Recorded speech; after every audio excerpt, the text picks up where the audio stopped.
Welcome to episode 2 of Wrestling Road Rage, live in the Impact Zone here in Orlando, Florida at Universal Studios. Today's episode, we're going to go over some brief coverage from TNA Slammiversary pay-per-view event. EC3. Mike Bennett mainly take control, but I'm going to give it to my man EC3. And I can say this, that Kelsey's giving me this look for a main reason, and that is because she's still decayed. Yes. So this YouTube channel is going to have a fun show because you got the entire Impact Zone, you got me, Crazy Colin, you got Steven recording, and like I said, Creepy Decay. Stop it. About the X Division Championship match at Slammiversary. It was a fatal four-way between the champion Trevor Lee, Andrew Everett, DJ Z, and Eddie. It was a really good match because of lots of flips, mainly because of Andrew Everett. But in the end, Eddie Edwards won, and I was really, really happy. Steve, Abyss, and Mo with Rosemary on the side versus the Bromance with Raquel on the side. So you want me to grow it long again? Yes. Well, watch, I'll grow it long. He's good, yeah, sure. And it was an awesome match. Cut his hair just yet. And honestly, the K won. So it was awesome. I did not mean to hate you. You know you gotta know. And only the K won. So it was a really good match. There was some stuff that was crazy, and I was freaking out about it. But they Joe, come here. Joe, come here. Joe.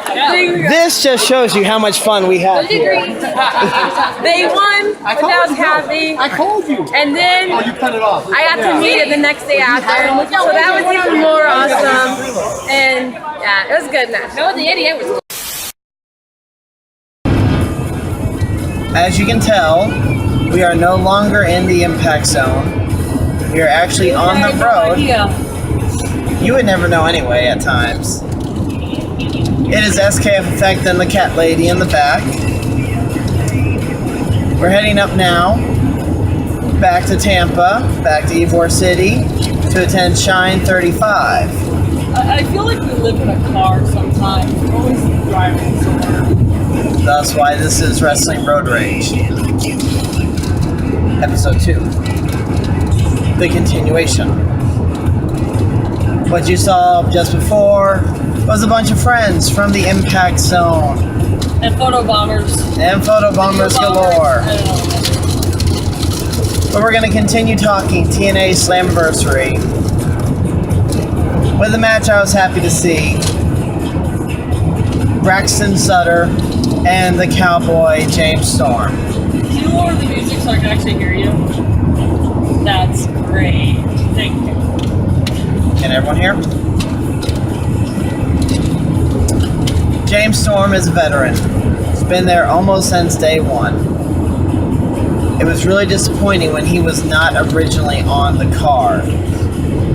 So I was glad to see him given a match against a fairly new hiree that had just made his debut to Pop TV, Impact Wrestling, the Tuesday prior. I kind of figured when Braxton put that promo, I was like, oh, he's gonna wrestle James Storm. Just fit, right? And it did. And it was a well done match that made both of them look good. And it was good to see Storm walk away with the W. Next up, introduction by Cat Lady. Tribunal versus Grado and Shira. Otherwise known as, why is this happening and what can we do to make it stop? Also known as, who gave Al Snow a whistle? Oh my god, I'm going to take the whistle, snap it in half, and shove it down his throat. Seriously, couldn't hear it in my left ear for 2 days. I love being ringside, We but all love being near that whistle. yeah. But, all in all, Grado's entertaining. The Tribunal is going to be a good heel tag team for the company. It bothers me that they're French and Al Snow is not, and he wears a jacket that says France. It just bothers me. I don't know why.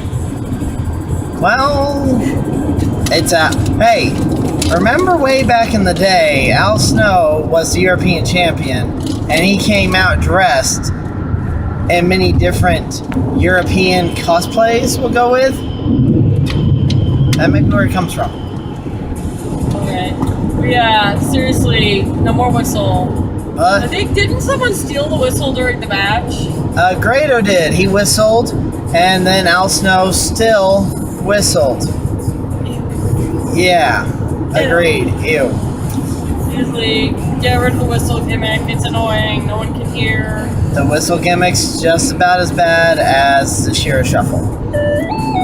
Yeah, the Shira Shuffle is at least quiet, so it's dumb, but it's quiet, so I'll take it. Match we're going to talk about. Dummy. Yeah. Impact sells stupid dummy buttons. I want the dummy button. Don't care about Eli Drake. I want a dummy button. I'm going to carry it around with me and put it to good use.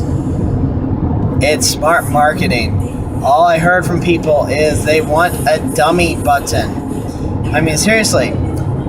I would love to be ringside. And when Eli's close. Dummy. Yeah. Maybe that's why they don't sell them, because they don't want 50 people coming into the Impact Zone hitting dummy buttons all day. But that's Every free match. advertisement of their product. That would be awesome. But anyway, what we're talking about for the dummy is the King of the Mountain Championship match that took place with Eli Drake, also known as Eli Drake. Dummy. Yeah. Versus Bram. I think I remember Bram basically dominated the match. Eli got a few offenses in. Other than that, Bram was the dominant one of the match. It's been fun. And the match... 5 days. I don't remember the match. Yeah. Like, it wasn't very eventful. Like, I don't remember the ending. I remember the ending. Bram hit his finishing maneuver on Eli. Eli rolled out of the ring. Bram went out, pushed him back in, walked back in the ring himself, only to be hit by Eli's finisher, and then Bram got pinned. Oh. Like, Bram got hit once, and that was it. That, I don't know, I felt that kind of made Bram look a little weak. I agree. Curious to see what they're going to do with Bram as a character now that he's a face and beltless. Where does Bram go for here? Yeah, Shine Wrestling. We're going to talk about the Knockouts title match from Slammiversary. The reason we picked here is implications are involved at Shine. At Slammiversary, it was supposed to be Sienna challenging Jay for the Knockouts title.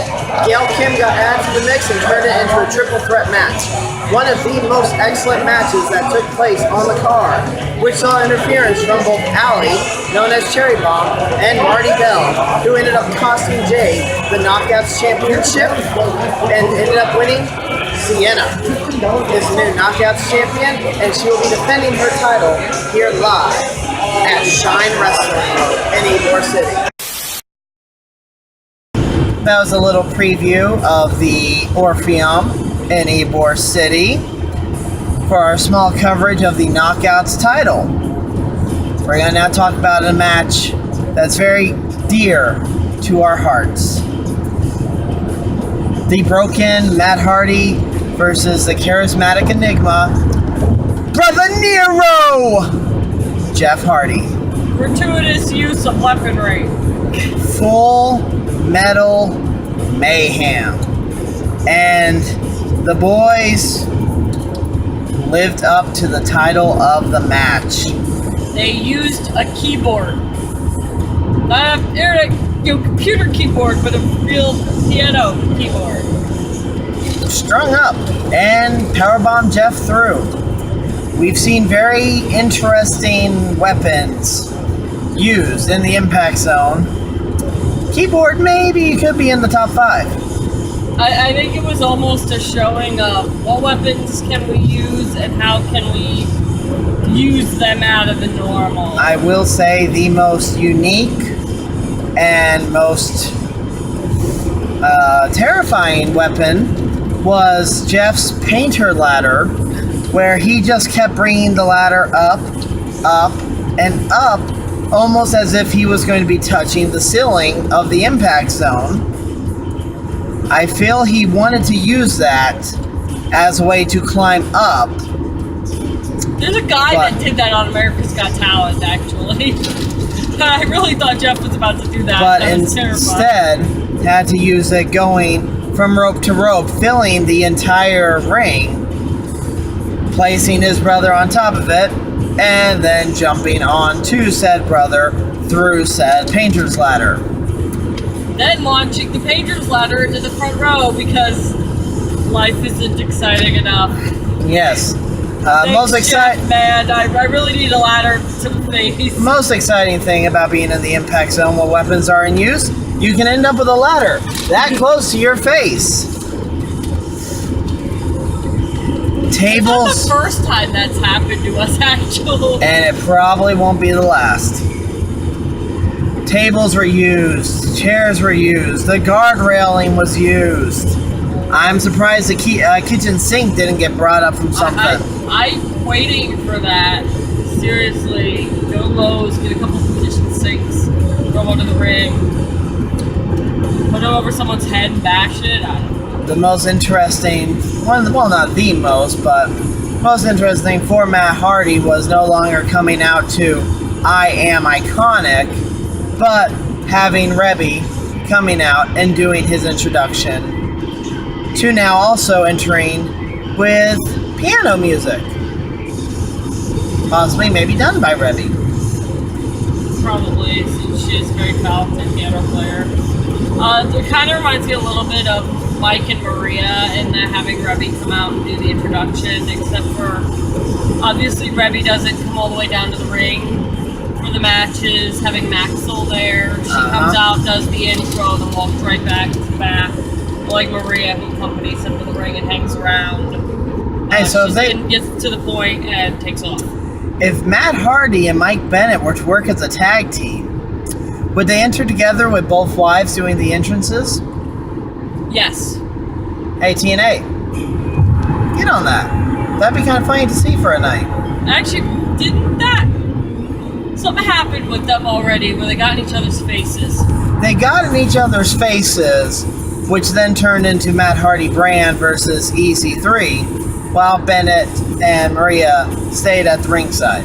Okay, I remember them getting in each other's faces at ringside, but not kind of the outcome. Yep. I'd like to see the tag team entrance for humor's sake. But the two of them would try to like outdell each other or something. But the match ended with Jeff getting the pinfall on his brother after potentially going through 2 or 3 tables, ladders. All in all, though, it was a good match. Yeah, I wonder though, when they go back to North Carolina, and they go to see their dad, so what you guys do this weekend? Well, let's see. I put Jeff through a keyboard and the guardrail. I put Matt through, a bunch of tables, whacked him with the ladder a few times. Yeah. But Matt still had a lot of fun. Yeah. It's gotta be a very unnerving thing because, yes, you're making a show.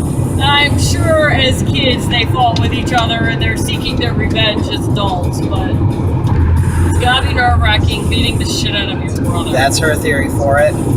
It's all payback for years of stealing toys and other things. Maybe Matt broke a window and blamed Jeff, so here's your karma 30 years later, a ladder to the head. Jeff stole some of Matt's action figures or Transformers or whatever, so through the table you go.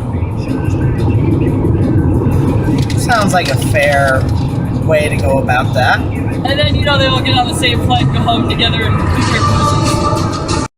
The next match we're going to talk about, but we have Ichiban on hands free. Say hi, Ichiban. Ichiban number 1. All right, the main event for Slammiversary was Drew Galloway defending the TNA World Heavyweight Championship against Lashley.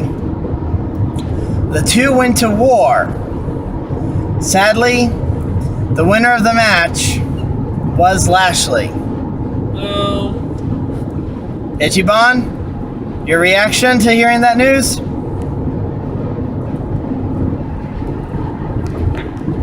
Speechless.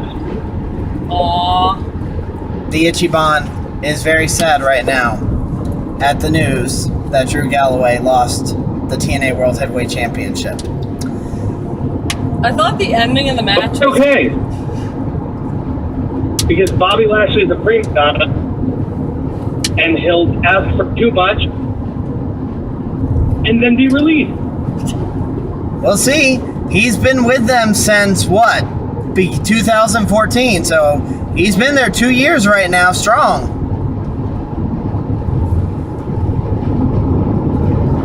2 years and on 2 years and on his third TNA World Title reign.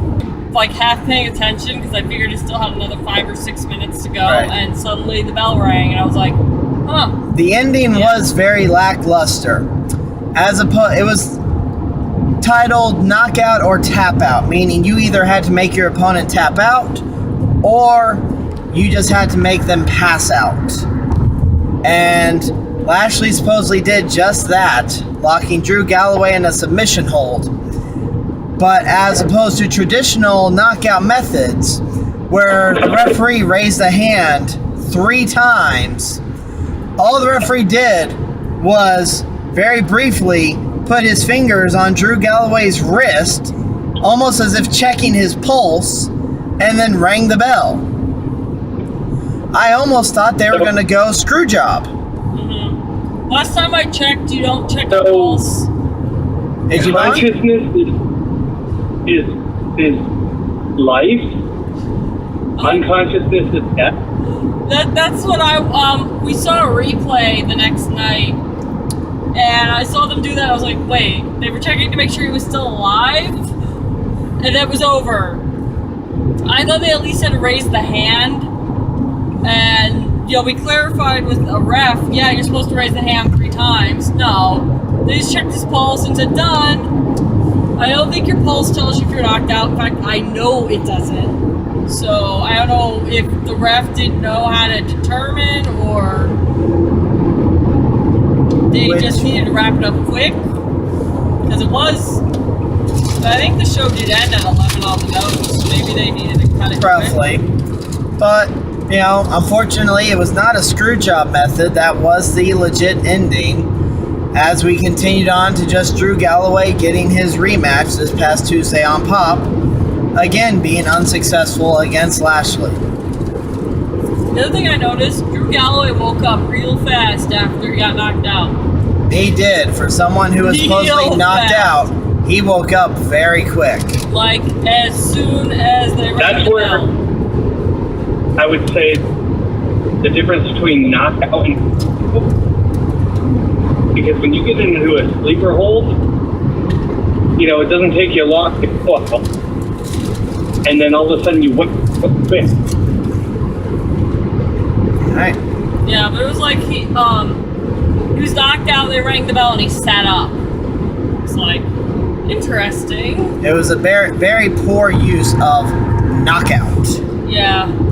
So, that was the discussion for TNA Slammiversary, and that was the main event of the I show. really thought Galloway was going to retain. I had hoped he was, but Because I thought Galloway Bennett could have feuded together. I do want to see Storm try to go for the world title at one point.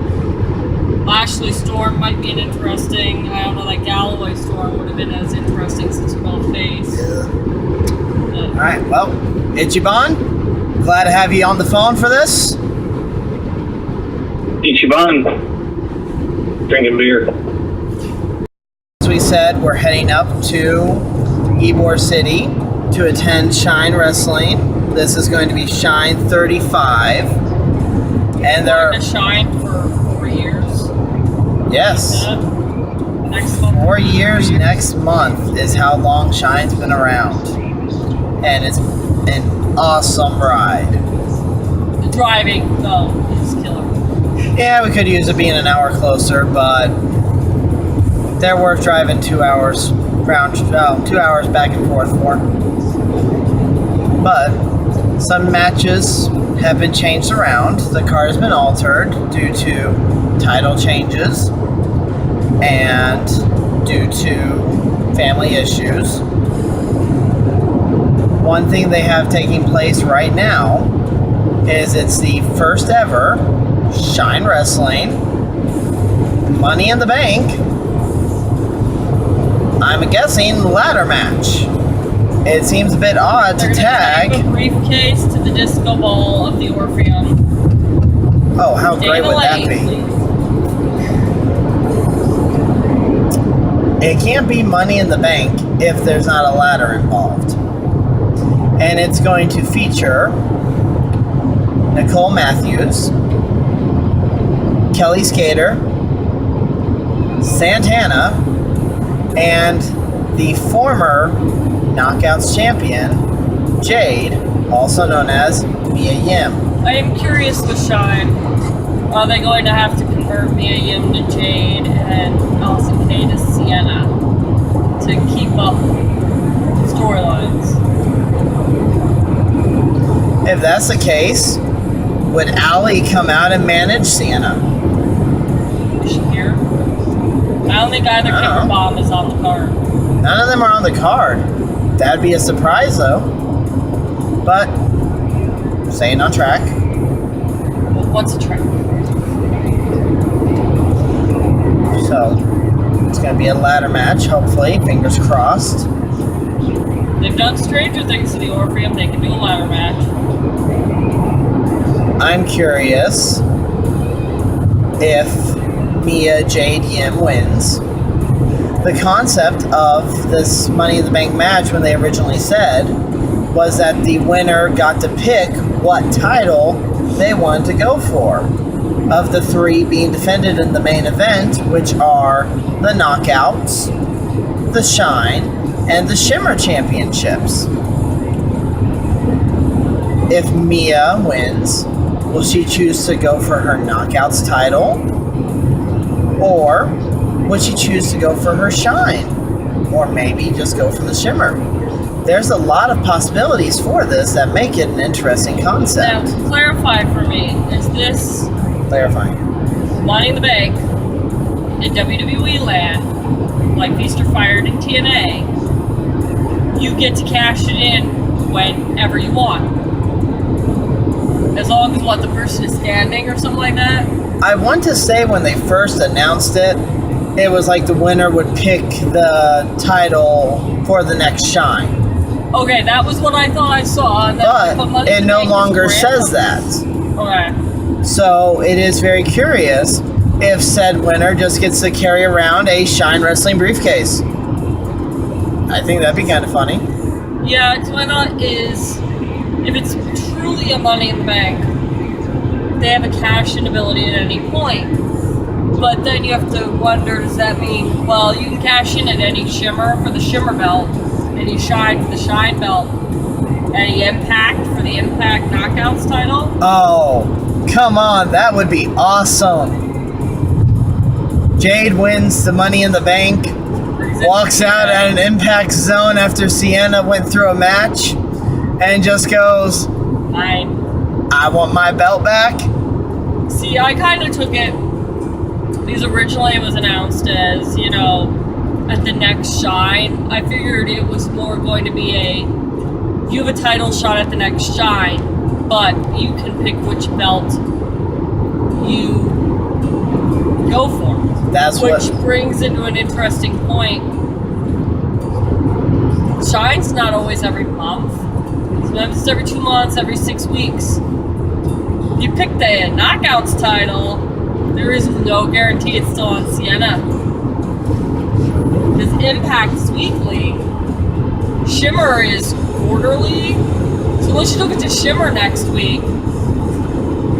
That would make for a very interesting concept.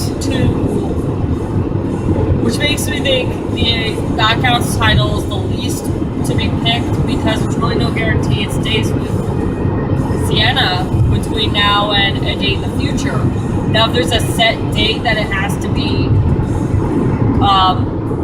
cashed by, you can kind of play with that. But if you have it at any point, hypothetically, the belt could be off of Sienna before it's cashed in. Well, hopefully we find out these answers later.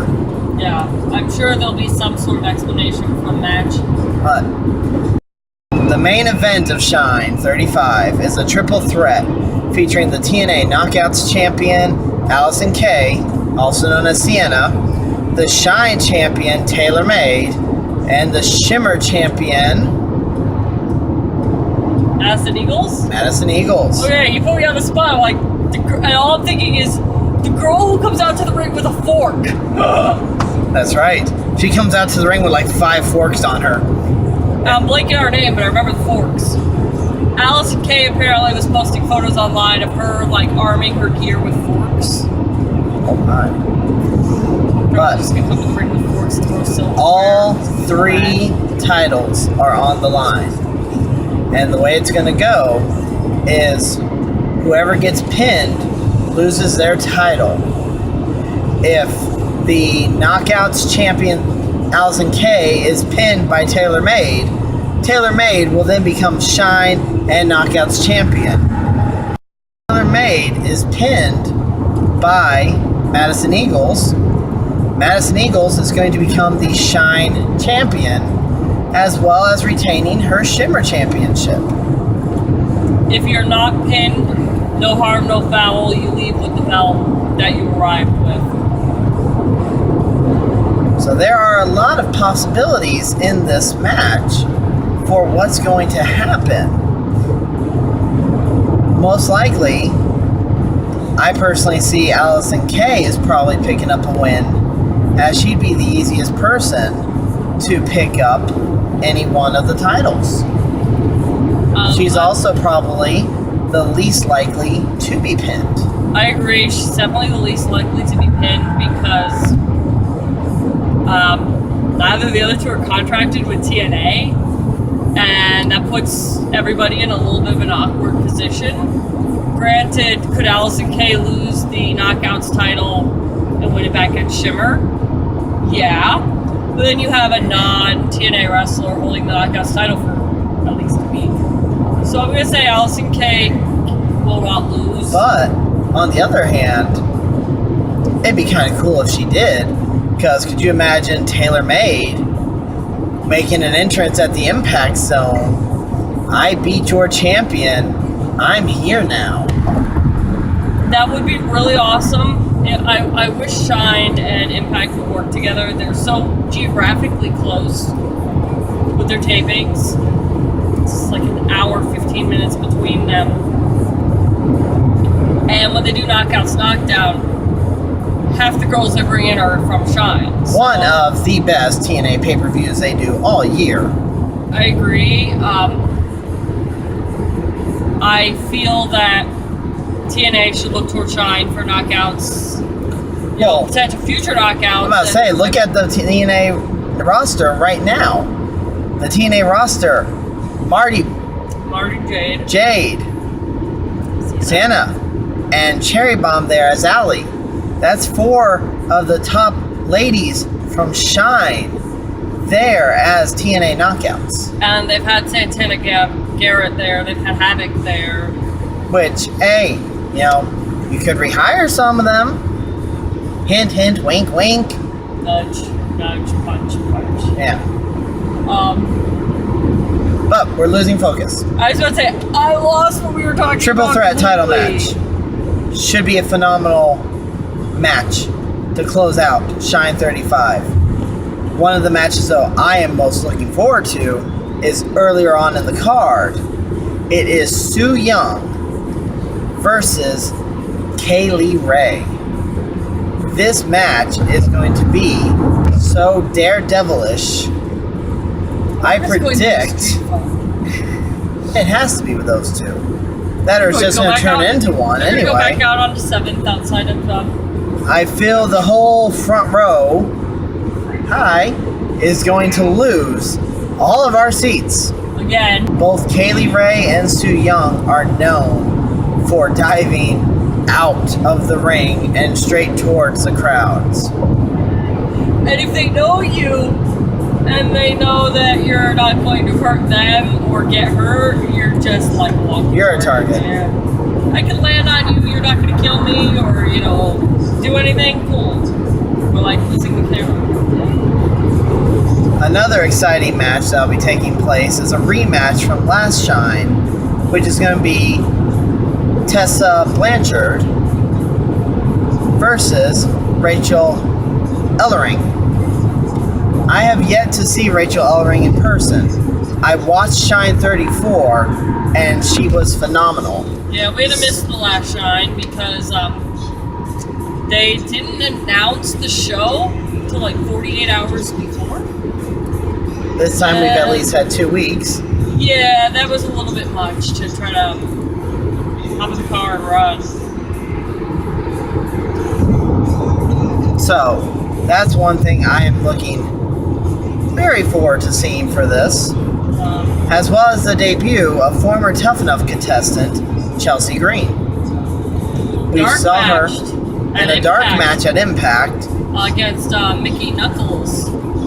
She did an amazing job there, and she was also featured at the first TNA One Night Only of the year, One Night Only Live, as a member of a Battle Royal match for the Knockouts title. So, fingers crossed, Knockouts, you saw her, you dark matched her.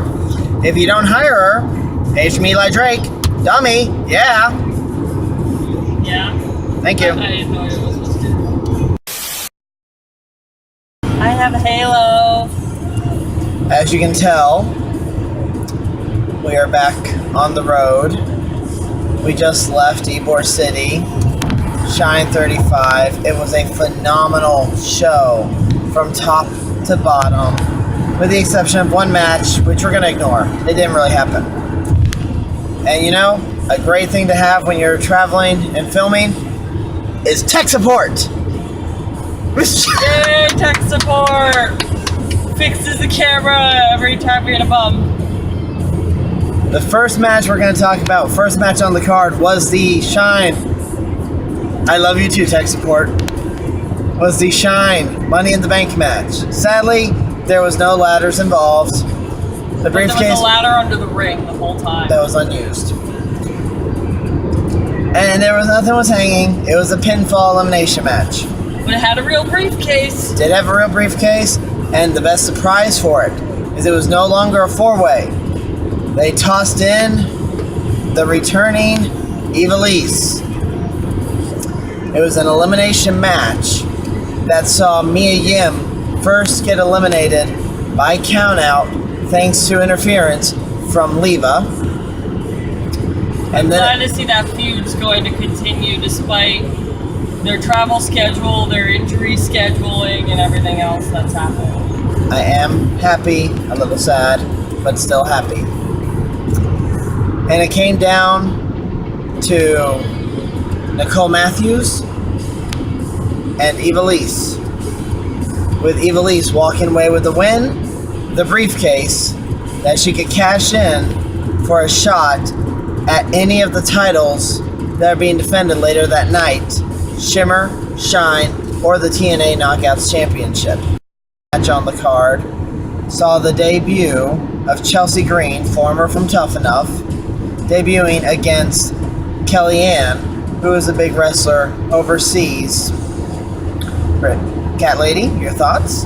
I liked the match. I liked Kellyanne. I thought she was a good heel. We saw Chelsea last week do a dark match at Impact, so I get the feeling she's going somewhere at some point. Fingers crossed. She is very talented. One thing against, she likes to smile. Nothing wrong with that, but you shouldn't always be smiling when you have a submission hold being either used by you or on you. Yeah, she didn't have the I'm strong. But- she was more. But in the same sense, both women knew how to work the crowd. Yeah. And Kellyanne got over pretty well as a heel. and going with the debuts, Rachel Eleanor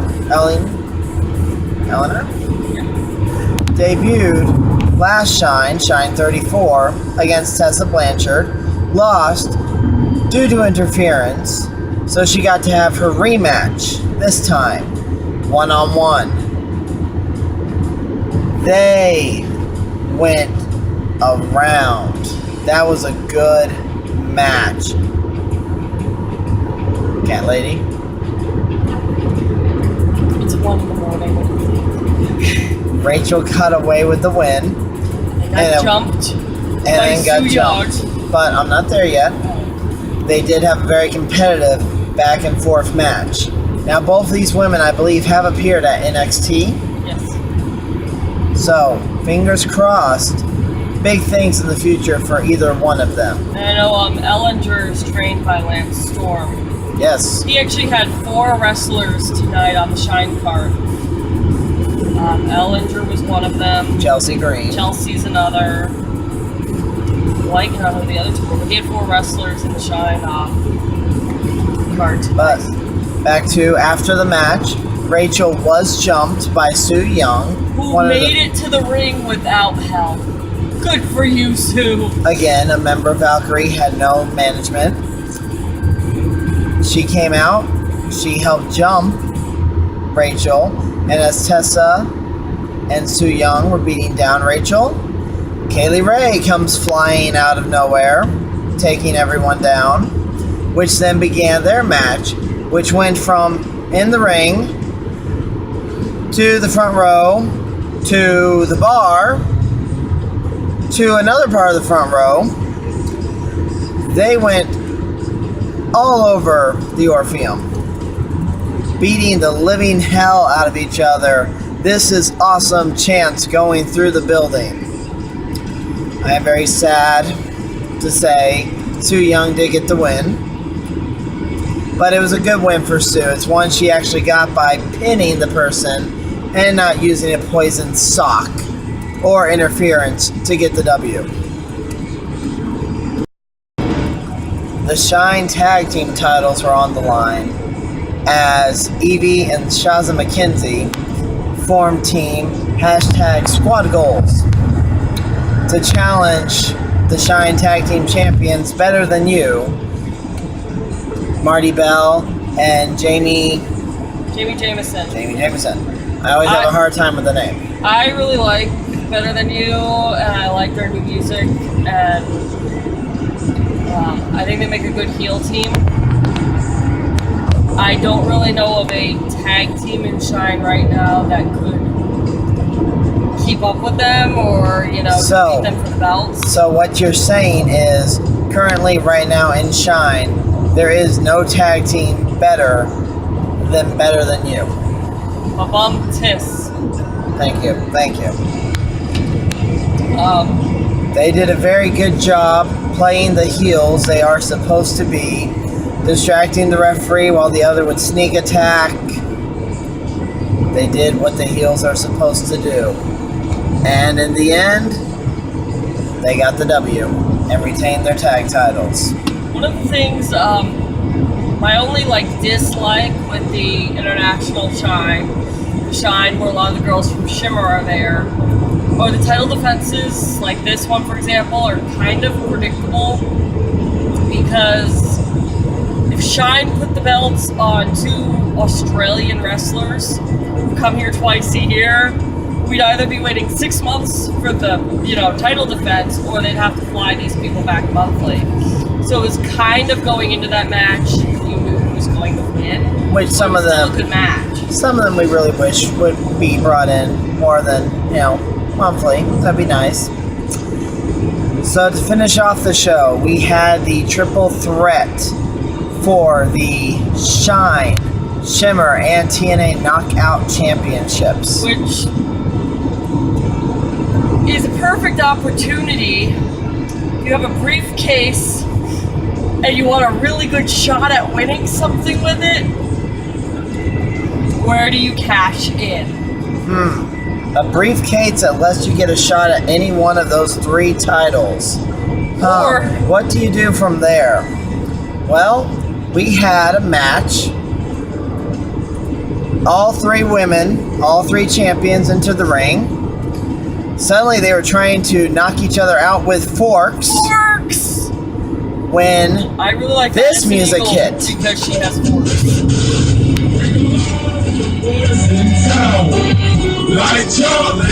Edit. Beep. And out walks Evilise with her newly won briefcase, thus turning the triple threat into a fatal four-way. Evilise had the perfect opportunity because she had 3 different ways to get a belt. And she also put herself at an advantage that nobody would want to pin her because she didn't have a belt to lose. So I don't think people focused on her as much because sure, you'd retain your own belt, but you had no opportunity for advancement by pinning her. And the whole point of this is to advance. So Evilise did get into position where they would fight her back, but she was least likely to be pinned. Or put in submission holds too, which can really strain you. Well, I think that would have made this match better because Madison Eagle comes out with forks, and everyone in the match had a fork. So I wanted Evilise to like come walking out with a pitchfork or something, just like, look at me, y'all got little forks, I'm the big fork or something. I don't know. I just thought that'd be funny. I have a very strange sense of humor. Cat Lady does. She had a pitchfork or like a giant fork or spatula or something. I don't know. These 4 paired off, 2 over here, 2 over there, would switch partners. It was a total brouhaha all over the place. Finally, they got back into the ring. Evilise locked in her submission hold on Taylor Made, and history was made. Evilise is the first ever 2-time Shine champion. Isn't she the longest reigning too? It's very possible. I think she is. If Reign was first. I want to say, Reign won in July and dropped it in January. and Evilise held until about December. Yeah. So I want to say Evilise did, yeah.